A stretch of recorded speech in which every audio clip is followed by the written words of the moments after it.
Hi, this is Karin at howtotap.com, and I'm so excited that one of my clients and EFT certification students is going to join us today for not a good reason. Because she had a series of, she's been through a hard time. But she had Lyme disease and been through a lot of stuff and a lot of doctors and a lot of therapies and a lot of pain and these are kinds of questions you normally can't ask your clients because it will trigger them or make them feel uncomfortable. So what I'm going to do is Kim has agreed to do this so that we can share it with you so that you know what your clients are feeling and doing and going through. Now, of course, this is just her story, but they're very similar. And so I'm just so excited and grateful, thank you, that she has agreed to do this. So welcome, Kim. Thank you. Thank you for having me. All right, so let's just dive in here, okay? So if you could please describe the physical symptoms that you went through. Now, your Lyme disease is over, correct? Yes, it has been for several years. Okay, so describe the physical symptoms and how painful they were on a scale of 0 to 10, if you would. Okay, so with the Lyme disease, by the time that they figured out that I actually had Lyme, that I had Borrelia in my system, it had spread throughout my entire body.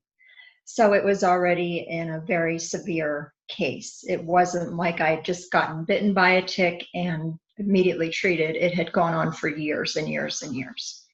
So at that point, I was in a lot of pain, had pain all over, joints, muscles, organs, everywhere. Extreme fatigue, beyond like chronic fatigue. I mean, just so 0 to 10, what was your pain? I would say probably an 8 all the time. Thank you. And then the fatigue, probably a 9 or a 10 every day, just struggling to get out of bed. And I would say those were my two biggest symptoms, was the fatigue and the pain. Did you ever think about killing yourself? No. Okay, good. No, I always had hope and faith that the answers would be there. I didn't know what they were, but I kept going. Good. Okay. Yeah. And I can definitely say that I felt discouraged and really didn't know what the answers were, but I never gave up hope. Okay, good. Yeah. I mean, I can't ask that question ever to anybody, so I appreciate you letting me. Absolutely. Absolutely. And it did progress because I also had some co-infections with the Borrelia. I had some Bartonella, I had Babesia, I had Mycoplasma, and there were several others with that too. So not only did I have the Borrelia, but these other things, and then the toxins from those things became almost unbearable. And I would say at that point, you know, I was open for anything, open to try anything. So the pain was actually, I'm looking at symptoms right now. Mm-hmm. I mean, were you crying in bed? Were you just lying there? How, what was occurring? Yes. And there were a lot of days just in bed and in a lot of pain and not knowing what to do. And many years before doctors even diagnosed me with that, it was not even having a diagnosis of what was going on. They just wanted to treat me for, fibromyalgia and chronic fatigue and that type of thing, and antidepressants. And and I wasn't willing to do that. Yeah. Oh, okay, good. All right. And they still didn't know for a while. 5 or 6 years it took them to actually goodness. Yeah, 5 or 6 years. And I started getting really dizzy and wasn't able to drive anymore. And it took me even years to get an MRI to diagnose a lesion and a cyst in my brain that they believed was causing the dizziness. But there was still no explanation as to why it was there. And at that point, they had diagnosed me with MS. And not specifically Lyme disease, but MS. And doing the injections for that every day, I was getting sicker and sicker, destroyed my endocrine system. And yeah, What a mess. yeah. Let's go along the treatments. What did they do? Sure. With the MS treatment, it was is that what you're referring to? Well, yeah, I just like to know what happened, what kind of treatments that you went through. So if you want to Sure. start with the MS because that's what they thought it was, then yeah, let's do that. Yeah. With that, I went to a traditional neurologist, and I went to 3 different ones, and they all said, yes, you do have MS, and we suggest that you do this injection every day. And it was incredibly painful. And I just kept getting sicker and sicker, didn't feel good on it. And I finally went to a specialty hospital where they study MS patients. And he had said, no, you don't have MS. You should have never been on this medication, and stop taking it right now. But there was still no explanation to what was going on. And then after that, the Lyme diagnosis did come up, and it's very hard to diagnose. So just trying to find some kind of, what are we treating here? It is, right. Yeah, and that was very difficult. I had done different type of IVs. Let's see, vitamin C drips was the biggest one, UV treatments with your blood going through it. I have done so many different types of intravenous treatments, also ozone and Myers cocktails and things like that to boost the immune system. And I just kept getting sicker and sicker and sicker. It wasn't the answer. So then I went to a traditional Lyme specialist, and did so many antibiotics, I can't even tell you, trying to target the Borrelia itself, and then these other co-infections, and there were different antibiotics that were specifically supposed to target each one of those. And it wasn't helping. I was getting sicker, and at one point they wanted to put a port in and do intravenous antibiotics, and I said, nope, I'm done. I'm done with that. I'm not going that pathway. Because I've seen for so many years doing this treatment what it did to people, and it was not the answer. So I knew I wasn't going to do that, but I didn't know what I was going to do at that point. And so I did find a naturopathic doctor and focused on holistic healing with mind, body, spirit, and tried some alternative treatments with that person. And I would say that I got really, really, really ill, worse than before, and it wasn't the answer either. So what was that holistic stuff that you did? I did a laser treatment it's supposed to increase the energy in each specific organs. You'd follow different points, acupuncture points on your meridians, and increase the energy that way. And it helped for a short time. And then it started giving me like ocular migraines and all kinds of issues and neurological problems. So I completely stopped that. And I was also doing antibiotics off and on with that person, and had switched to some homeopathics and things like that. I had tried alternative treatment with, I can't even remember the name of it off the top of my head. That's okay. That's all right. We don't need I had tried an alternative treatment, and that was the end of the road for me, because I said, I'm done, because it was supposed to kill the Lyme, and the Lyme was increasing, the Borrelia was increasing. And it was destroying my gut, destroying my endocrine system. I was at the point where I could only eat chicken stock and homemade applesauce, and that was it. I went down to 85 pounds. I said, I'm done. Oh. I'm done. I want my life back. I'm done. And yeah. Well, we have, oh, bless your heart.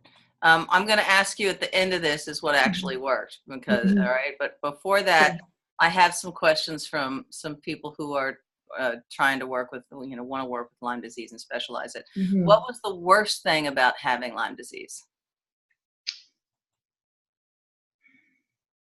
I would say the isolation, because family and friends had no idea what was going on. Doctors had no idea what was going on. And it was only through my own research and determination and faith that I got to where I was. And so I would say that isolation and not having answers was the most difficult thing. Even though and you wouldn't say the pain? No, I wouldn't say the pain. I could deal with the pain. It's the emotional stuff that's the most difficult. Yeah. Okay. And what were some of the hardest symptoms to deal with Lyme?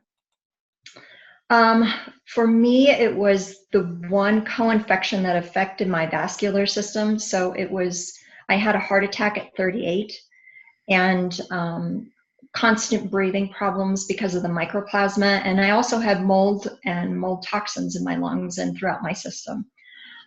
So it was probably the pulmonary and vascular system that was the most damaged and the most difficult to treat.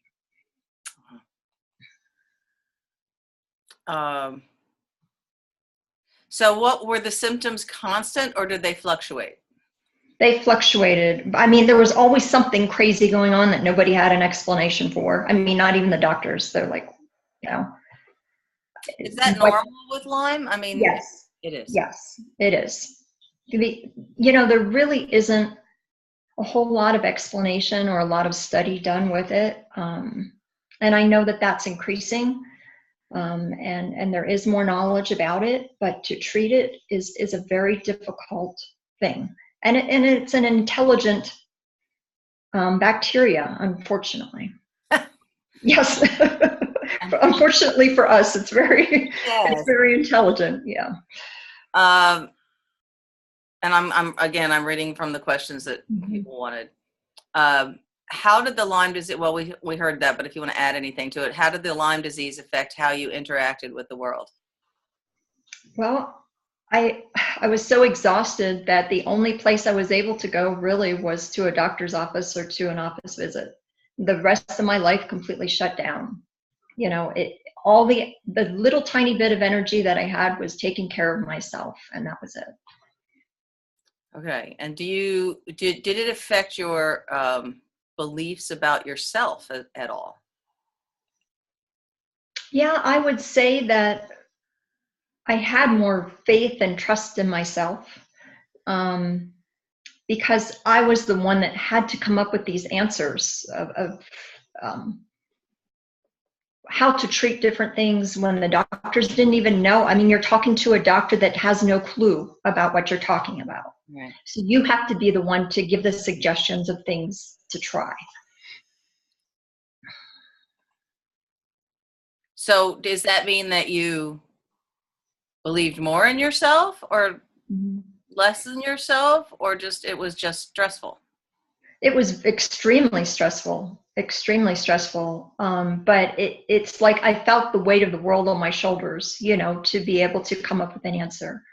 So it did increase my faith and my trust in myself. Yes. Well, I sort of had to, unfortunately. Yes. Yes.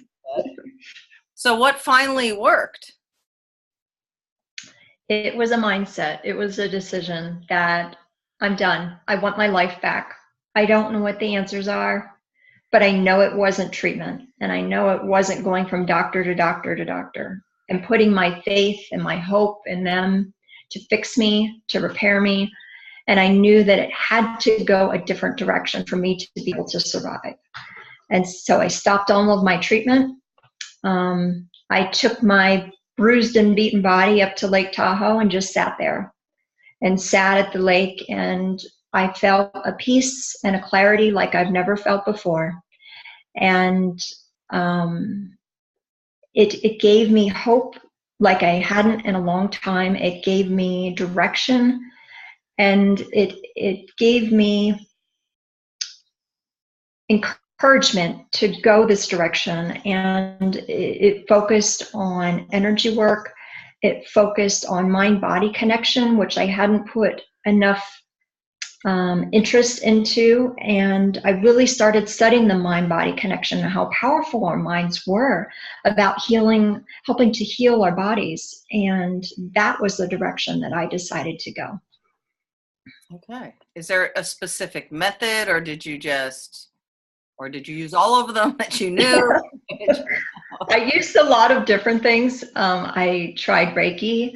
I used EFT and Matrix and a lot of other energy work. I've used Jin Shin Jitsu and acupuncture, a lot of different things. And, you know, it really is very powerful. And I would say it's more powerful than any medicine that I've ever taken. That's great. And that makes me emotional. Mm. So the last question is now, so it was how many years ago that that you were free of Lyme? I think it's been about 4 years. Mhm. So are you afraid or cautious, or what's the impact later? I mean, are you like, oh my God, stay away, out of the woods? I mean, you know, I am cautious, but I do believe that, you know, it's gone for good and those co-infections are gone for good. I've, you know, cleared the cause of those. And I do believe no matter what the medical community says, that those things, if you clear the reason that they're there, that there's no need for them to ever come back. And I do believe that my health increases each day and I get better and better every day. that's terrific. Well, Kim, I want to say that's it. I mean, thank you so much. I'm hoping that because we can't ask these questions to our clients. So Mm.